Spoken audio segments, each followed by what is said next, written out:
Good morning. Glad to have a few minutes with you today, and here at my study at home. Wanted to just take a few minutes to start out the day talking about what everybody's been talking about for 6 months.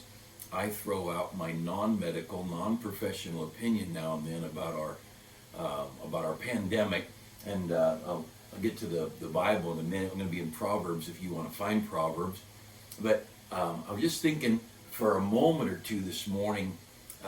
Just a couple of things. An epidemic, I just looked these words up. An epidemic is when a disease breaks out and it's spreading everywhere. That's an epidemic. When it begins crossing continents and it becomes international, then they call it a pandemic. I didn't know that. But anyway, you may watch enough news, you might have heard that definition thrown out there. But thinking about this, what we're looking at now, I'm going to give you two pictures on the screen. This first picture is a graph of deaths, all right? So hopefully it's here on the screen. And you're looking at a simple picture here, a graph, and I showed you this a couple months ago maybe, but this is from February 1st to July 11th. Now this graph is color-coded. You may not be able to see it on the screen, but the top line is for those people that are oldest. It's a red line. It represents those that are 85 years of age and older. The next line is 75 to 84, and each line progressively going down represents the next decade of age.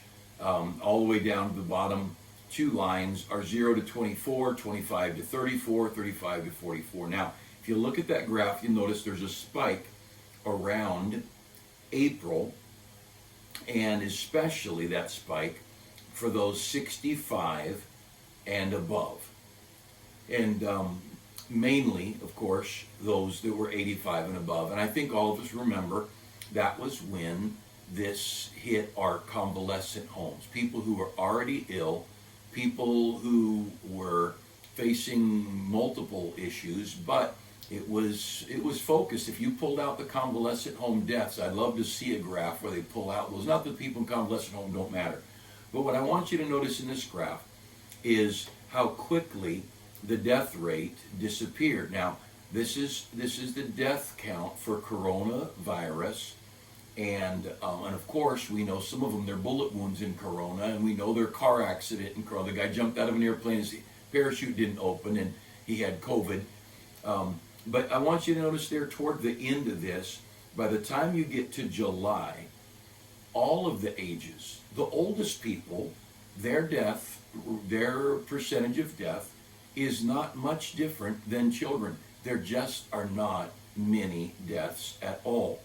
And it's just a reality. Now, I'd like you to see this next, it's a screenshot I took it off Fox News, probably. Just show you a quick statement here. This is the COVID survival rate. People who get COVID-19, they've been diagnosed positive, and their survival rate. Those 0 to 19, they have a 99.997 survival rate. And each of those numbers goes up 20 to 49, 49 to 69, 70 and above. The people 70 years old and above still have a 94.6% survival rate. And I want us all to understand that though we do have an issue, and we'll get it back to me now, though we all understand that this is a virus and people get sick and there are some people who die, that the idea of a pandemic, we get thinking, everybody's dying. No, everybody's not dying. Lots of people internationally are getting this. That calls it a pandemic. But that people are getting something doesn't mean the world comes to an end.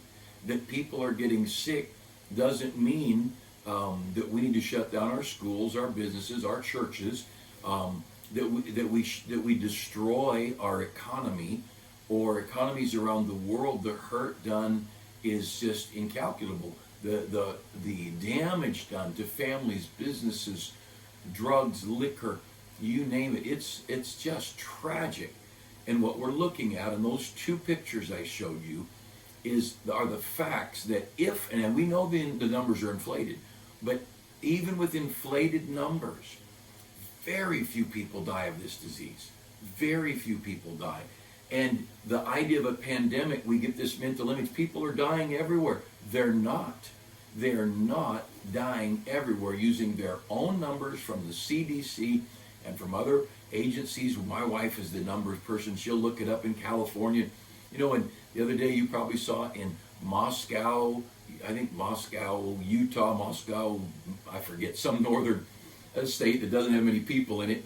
They had an outdoor singing, a church service outdoors. They were singing outdoors, and they arrested the guy that was in charge for singing without a mask and having this church service thing going on.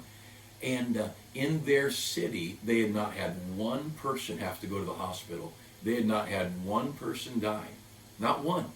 And that was all a product of the very simple idea of government overreach, that the government was sure they needed to do something. And one of the main things was shut down churches.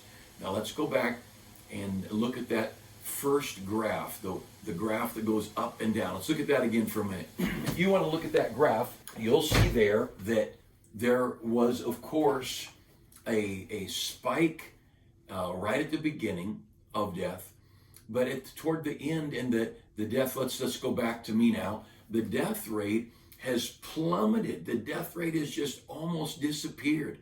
And so I want to encourage you, don't live in fear. And if you don't want to get the common ordinary flu that gets around every year, that many people die. We've had, I guess, a couple of 100,000 people die with COVID. Because of is another story, but with COVID. And every year people die slipping in the bathtub, falling downstairs, riding bicycles, car accidents, liquor-related accidents. People die. In America, there's 330 million or so people in America, and people die. And none of us are looking forward to it, although sometimes I'm thinking heaven would be a big improvement. At least the management would be better. But I want to encourage you this morning, don't live in fear. And when I, like normal people, if I have a cold of any kind any year, I carry hand sanitizer. I wash my hands more often. I try to not shake hands with anybody at church or anywhere else. But at church is a touching place. Typically, it's not been the last 6 months, but we all have some measure of discretion and concern. And if your health is a little frail, you should be very careful and guarded, obviously. But to live in fear, to shut down our country, to have people die in convalescent homes without their loved ones, when that little tiny fraction of people are dying because of COVID-19, that is criminal. It's government overreach, and this is all my opinion. I'm not a doctor, but I can look at numbers, and you could look at the numbers. And to shut down churches, weddings that have been turned into a 5 or 6 people in an office or a yard when they could have been 50 or 100 or 500 at a beautiful ceremony, funerals that should have been crowds of people in honor of the deceased. It's 2 or 3 people or no funeral at all. And I go back to the fact churches have been closed, but no one on the left, no one has condemned riots. No one. And California was one of the worst. But you check the liberal states and the liberal cities, and while they are fining churches for holding services outdoor, in their car, in all different circumstances, they are letting riots go uncontrolled. There's only 2 answers for that. Maybe both are true, one or the other. Either they're cowards and they're not willing to face the violent retaliation, or they hate God and churches and they love anarchy. And both of those could be true. But the fact is, if you will be honest, you realize there are massive riots that have gone on, and people crowded together, and violence, and burning buildings, and burning cars, and attacking police, and attacking the innocent. All of that going on, and no one's concerned about COVID. But let let 50 or 100 or 200 of God's people sit together peaceably in a church service, sing some hymns of praise to God and hear a sermon, bow their heads in prayer, and that's being outlawed. Now, in November, we all have a choice to vote, and I think if we have any sense at all, we're going to vote freedom. I've always pushed, I think we ought to vote Bible. We ought to vote pro-life. How can a Christian vote for somebody that believes in murdering babies? I think we ought to vote freedom. Whatever kind of freedom issues you want. I think freedom is an American principle. I think we ought to vote pro-Israel. That's a Bible principle, Genesis chapter 12. I think there ought to be in our hearts a love for the family and the church, and we ought to vote pro-family, pro-church. And whatever party, whatever candidate is for your church, for your family, for your freedom, for the lives of the unborn, we ought to vote for them. Doesn't matter what party they're affiliated with. But I'm against riots. I'm against anybody burning down someone else's property. I'm against it. And that's just me. You may think that's just fine, but I'm against it. We have laws. We're a society of laws and order. And when there's no laws, we turn into animals. And that's what those street riots are. They're a bunch of animals. And I don't care what names they put on it. I don't care what justification they put behind it. But God is a God of order. And America was founded on order, law and order, and a way to put things together. And of course, crooked leaders cheat and corrupt and all. I understand that. But we have a chance. This COVID, to me, the response of political people to COVID-19, especially when we look at rioting, those things put together reveal what kind of people our leaders are. And you can decide, you get to vote in November, what kind of candidates you want. You figure it out.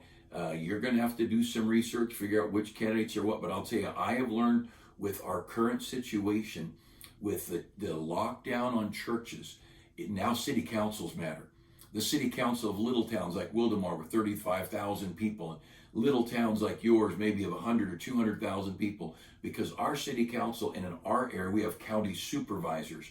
Our supervisors, we never really thought a whole lot about them being that important before, but when it comes time to honor the government's mandates, now it's a supervisor of the county who say to the governor, no, we're not going to do that. We are going to stand for freedom. And so I urge you, get a hold of your county supervisors, find out where they stand. Find out where they stand on abortion, find out where they stand. I want to know where people stand on the Second Amendment and gun rights. Find out where they stand on Israel. Find out where they stand on church freedom. Find out where they stand on the family and the home. Figure out, and let's start voting, because people work their way up into political office, and we ought to be concerned. But most importantly, looking at those two pictures today, I want you to understand COVID is not filling the funeral homes. COVID is not filling the mortuaries. COVID is not filling up the places where they dispose of bodies, however they do it. That's not it. And don't live in fear. I'm 63. I don't think I'm old yet, but I don't have many years left, and I'm not going to spend them sitting in this room doing nothing for fear of going outside and getting a cold, and no matter how bad it is. And the fact is, I've got friends that are sick with all kinds of things. I've got a family member that got a strep, I think it was strep infection in his foot, and it was in the bone, and he nearly lost his leg, and he asked the doctor, how did I get it? Was it from a bite, a wound? He said, it's just in there on its own. Now look, we're going to get sick. We're going to have health problems. We're a body that gets old, but I'm not going to quit living in hopes that I get to keep living. And you do what you want, but all that to just say, don't live in fear. And this COVID-19 thing is not taking lives around our country and burying people by the thousands. It's just not compared to other diseases. And I guess you've had a couple of 100,000 people die, and you can do the numbers and research, but understand this, still after 6 months, I don't know one person who's died of COVID-19. I only know one person who was hospitalized because of it, maybe a second. And I asked groups of people, I'll be around a group of people here or there, and I'll ask, do you know anybody who died of this? And so far, not me nor any of my friends know of one person who's died of this. A lot of people have been sick. I've had a couple people say, I was so tired, and I've never been so sick. I've never had such a bad bug or whatever. And so, of course, none of us want to get that. But the country's not dying. We're not filling up the graveyards. And certainly we have businesses dying. And we have schools. Kids ought to be in school. Kids ought to be having ball games and fellowship and fun. And I hope you don't live in fear, and I hope you pray for our country. I want to show you a couple thoughts in the Bible this morning. If you want to look with me at Proverbs chapter 22. And I was thinking about heroes. And of course, we're a culture. Everybody likes heroes. I love the stories of Eddie Rickenbacker, the lone survivor, going from more recent to very, very old. And even you go back to the early days of radio, there was Green Hornet, and there's all kinds of westerns and Dragnet. Some of us would remember Dragnet in the early TV shows. There were heroes like Roy Rogers, and we've had John Wayne's and all the way up to more modern heroes, and everybody loves a hero. There's nothing wrong with heroes, and I think heroes are a good thing. I think it's good for young people to have heroes, and I want to encourage you to let's be careful about what kind of heroes we put before our young people. And you know, the world today makes most of our heroes are movie heroes or sports heroes. That's most of our heroes. And movie and sports heroes, as a general rule, they're godless. I mean, most of them are anti-God. And they are, especially Hollywood and music, anti-God. They are immoral. They have horrible morality. Their moral example is tragic. They are, most of the famous people, the rich and the famous, don't raise their own children. They're broken homes and lawsuits over child custody. And yet we make heroes of these people. Many, many, many of them with drug and alcohol problems. Many of them dying young because of the corrupt lifestyle that they've had. And we allow our young people to make them into heroes. And I think it's so tragic that we've lost good, wholesome heroes. And I remember watching some old Roy Rogers. They wouldn't drink. They'd go to the bar and they wouldn't drink. They would drink soda. They'd drink milk. And you know, heroes that had some decency about them. Recently, I don't know what paper I was reading. There was a Hollywood star, and I didn't know who it was. I don't watch enough TV or movies to know. But this guy said that as he played in several key movie roles, he said he began to realize how important life was and how important his example was and how important his character was. And he said, I had to stop going to the certain places that were wrong places to go that Hollywood stars went. And he said, I quit going there and I quit going there. And he said, I had to get some conviction of what was right and what was wrong. I thought, man, this guy's going to get thrown out of Hollywood. What in the world is he doing? But you know, I want to take a minute this morning, and I've been long already, but I want to talk to you just for a minute this morning about heroes, about real Bible heroes, about what God calls. I want to start out here in Proverbs chapter 22 and verse 6. It says, train up a child in the way he should go, and when he is old, he will not depart from it. You know who I think a hero is? I think a hero is a mom and a dad trying to raise their kids and train them up in the way they should go. To just train this child to follow the right path. You want to know what a hero is? A hero is somebody who saves the nation, saves the world, saves the damsel in distress or whatever. And that a parent would say, with all my strength, I'm seeking to train up these children in the way they should go. That's a hero. Not busy working, making money, and ignoring his kids, and not letting the world train his children or her children. This world that makes you moms feel like you're a second-rate citizen if your main work is being mother. And you know, telling our young ladies you've got to get a career, and marriage and children are just kind of a sideline. And, well, we'll get our token one child, but we don't want enough kids to interrupt our personal dreams. You know what? God loves the children. Jesus said, suffer the little children to come unto me. Jesus wants the children. He wants the children to come to him and learn of him and be near to him. And I tell you, the heroes, Sunday school teachers, people, our bus workers, bus workers that would go out and visit and meet families and invite those children to ride the bus to Sunday school. Those are heroes. People who get ready for church, and then instead of sitting in an adult class or sitting in a church service, they sit in a classroom with 8 or 10 or 20 boys and girls, teaching those children the way they should go. That's what Proverbs 22 says. Train up a child in the way he should go. And of course, it's talking, this is a dad talking to a young adult son, but this is talking here about, I think we always talk about it as being parents. I think it's anybody who's training young people to do the right thing. There is a hero. Give me the high school coach who points his kids to morality and to God and to church and says, look, we're going to practice here, and here's our game, but we're not playing ball on Sunday. I want you guys all in church if you can. Those kind of leaders and heroes, if we're going to pick a political hero, pick a political hero that lifts up morality and right and the Word of God and the things that would make such a difference. You know, you think about heroes, I think about our church staff. And look over to 2 Timothy chapter 1 while I talk.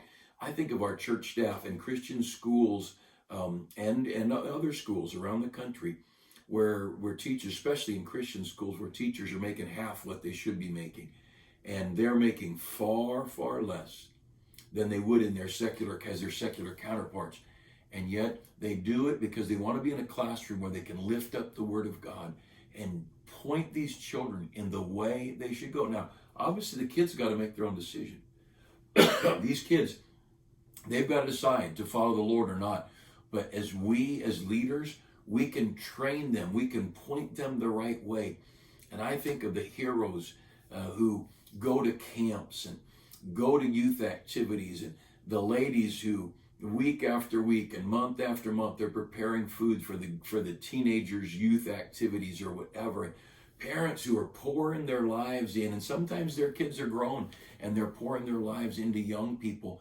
Those people, you know, they're look, don't tell me about Tom Cruise jumping out of an airplane and landing on a train and killing the bad guy. And, you know, that's not a hero. I don't know anything about Tom Cruise, so I can't criticize him. I just know those are not real heroes. Those are frauds. You know, a hero, we're looking for 2 Timothy chapter 1.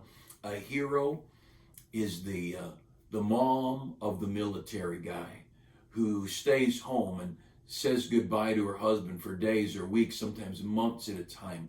And he's going into who knows what kind of activity. And she becomes mom, dad, chauffeur, teacher, finance person, home repair person, car repair person. You want to make a hero out of somebody, find the gal whose husband's in the military and the husband's gone, and go do something for that gal. Get her a gift card to a nail salon or something, and put a note in it, free babysitting while you're there. Give them Starbucks gift cards, and if you don't like Starbucks, pick someplace else. I don't drink any coffee. I don't know where you go, but give them a gift card to go somewhere where they can sit and be quiet for a little while, and offer to look after their children. Offer to pick their kids up and drive them to church or to school if you're driving by and you're going to the same school. You know, heroes, these are people who make our country tick. And the heroes are the ones who sacrifice, and they give of themselves so somebody else can have a chance. And I believe these teachers, and I mean many of them public school teachers and teachers out in the world, who they are in a system that stinks, but they are a light in the darkness. And they're that one teacher in our public school. And again, it was a tiny little school, but in our public school, there was one teacher, Danny Jackson, and all the kids knew he went to church. All the kids knew he was a Christian, and they just knew it. And he was a little light, a little flickering light in a godless environment. And then I remember, I think it was my senior year in high school. I wasn't even saved yet, but the guy that had been started witnessing to me he told me how Mr. McCoy, I think it was, well, our counselor, our high school counselor in the school, how he had gotten saved. And there's another one pointing kids, he was not embarrassed that he had become a Christian. And then shortly after I got saved, another teacher, all three are men in our high school, another teacher, and he was a heathen. He was such a bad man, and all of us knew it. All of us knew it. And all the high school students, the girls, he would like to have dated all the high school girls. He was not a good man, certainly not a good man to be teaching as a single man in a public high school. But you know what? When he got saved, everybody knew it. And so there are out in the world, in the public schools, in the private school world, there are those people whose light shines. Those people who just say, you know what, here's what's right. At the end of World War II, when the cry of the Japanese was heard, I believe it was General MacArthur who said to America, we need 10,000 missionaries to come to Japan. And you know, if you did that today, he would be thrown out of his position, trying to change these people or whatever. But you know what? Back in those days, we had enough sense to know Jesus is the answer. And the people of Japan were demoralized. Their emperor was their god, and their nation falling, their nation surrendering, they lost their God. And he said to America's churches, now's the time to bring Christ to the Japanese. There's a hero. In fact, if I got the story right, he sat down at a table with all the main generals and the main leaders, and he took, as I was told the story, he pulled out a little gospel tract, and he read that tract word for word, how to get saved, and he read it to that table full of military leaders. There is a hero, somebody who's lifting up eternity, someone who's lifting up eternal things. But if you're in, excuse me, in 2 Timothy chapter 1, I want you to notice with me here another set of heroes. Look at 2 Timothy chapter 1 and verse 5. When I call to remembrance the unfeigned faith that is in thee, so he's talking to Timothy, this preacher, that is in thee, which dwelt first in thy grandmother Lois and in thy mother Eunice, and I am persuaded that in thee also. You want to know who the heroes are? The praying grandmas, the grandmothers and the grandfathers. In this case, it was two ladies, the mom and the grandmother. Timothy's grandfather and grandfather, as far as we know, there was no faith there. They weren't mentioned. But here's a guy, a preacher. He had a praying mom, a godly mom, and he had a godly grandma. And the faith of his grandmother and the faith of his mother was passed down to that young man. Started traveling with the Apostle Paul as a boy, as a teenager, we assume, and eventually pastoring a great church. And you know what happened? Paul was saying to him, don't forget the faith of your mother. Don't forget the faith of your grandmother. There's heroes. The heroes are the quiet mother and grandmother back in the background, praying for their children and praying for their grandchildren. And the grandkids grow up knowing my mom believes, my dad believes, my grandpa believes, my grandma believes. I am so grateful. My 4 children grew up with a Bible reading, church going, choir singing, service-oriented grandpa and grandma. And our family didn't grow up, most the story, we didn't grow up with all of us in church and through difficulties and it was I was out of high school when I got saved, and the family little by little people got saved, and a decade later everybody's serving God. But the heroes that my children were able to grow up seeing grandpa and grandma in the choir, and they saw mom teaching Sunday school and dad in a pulpit or dad teaching a Sunday school class, or many of you grandpa work on a bus route or teaching a Sunday school class. You know what? You want to know what a hero is? It's not some Iron Man or some superhero who sleeps around and is a drinker and a partier and Wonder Woman and all these silly things. They're frauds. They're unrealistic, and they're immoral, and they're terrible role models. Well, just give me Give me the mom or dad who gets up in the morning, takes care of the family, goes to work, works hard all day, comes home, prays over a meal with the family, opens the Bible and reads it, maybe at breakfast or bedtime or whatever, sits with the family in church, opens a hymnal with kids sitting next to them, indoors, outdoors, wherever you can. And I was looking at a picture the other day, and here is my wife and my granddaughter and my mother and my son and my family sitting together. What a precious thing. There's heroes. You want to know what heroes are? Heroes are the people that give of themselves to point other people to things that are eternal, to point them in the way they should go. Back in Proverbs 22, a way of honesty, a way of integrity, a way of respect, a way of patience, the way they should go. Those are the heroes. Let's don't get impressed with a guy who can throw a ball across the field or shoot a basketball, but he doesn't even know where his children are, and he slaps his wife around. He's got a mess in his life, and I feel bad for those people because they've been lied to.